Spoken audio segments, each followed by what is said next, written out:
বাংলাদেশের ইতিহাস বলে যে কেউ প্রধানমন্ত্রী হলেই প্রথমে ভারতে সফর করত, সেটারও একটা গুরুত্ব রয়েছে।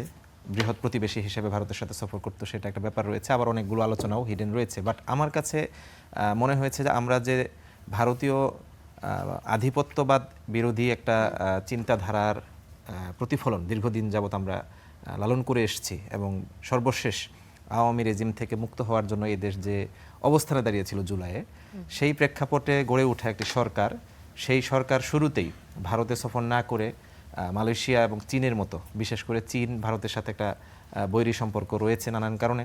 তো এরকম একটি জায়গায় আমার কাছে মনে হয়েছে যে এই সফরটি আমাদের দেশের জন্য, আমাদের দেশের পলিসি মেকিংয়ের জন্য খুব গুরুত্বপূর্ণ ভূমিকা পালন করবে। একটি দিক, এখন ঘরেই হবে বিয়ে বাড়ির পোলাও, যদি থাকে আকিজ এসেনশিয়াল সুগন্ধি চিনি গুঁড়া চাল।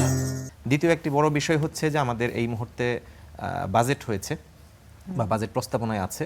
এই বাজেট বাস্তবায়নের ক্ষেত্রে সবচেয়ে বড় একটি বিষয় হচ্ছে যে বৈদেশিক ঋণ থেকে শুরু করে বৈদেশিক বাণিজ্য আর কি। তো সেই জায়গায় দুই দেশের দুটো কালচার, একটি হচ্ছে যে মালয়েশিয়ার সাথে আমাদের একটি বড় সম্পর্ক আছে হলো ম্যান পাওয়ার, অর্থাৎ জনশক্তি রপ্তানি। সেই জায়গায় এই সফরটি একটি ইতিবাচক ভূমিকা রাখবে বলে আমি মনে করি, কারণ দীর্ঘদিন যাবৎ মালয়েশিয়ার সাথে যে চুক্তিগুলো সেগুলো স্থবির হয়ে আছে।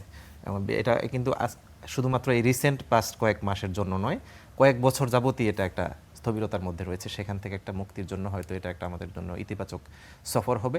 আর পাশাপাশি চীনের সাথে আমাদের সম্পর্ক তৈরি করাটা এই মুহূর্তে সবচেয়ে বেশি জরুরি, বিশেষ করে বাণিজ্য চুক্তি। পাশাপাশি হচ্ছে যে আমরা যদি আগামী দিনে বৈদেশিক ঋণ বা সহযোগিতা চাই, সেক্ষেত্রে চীন আমাদের বড় মিত্র হতে পারে।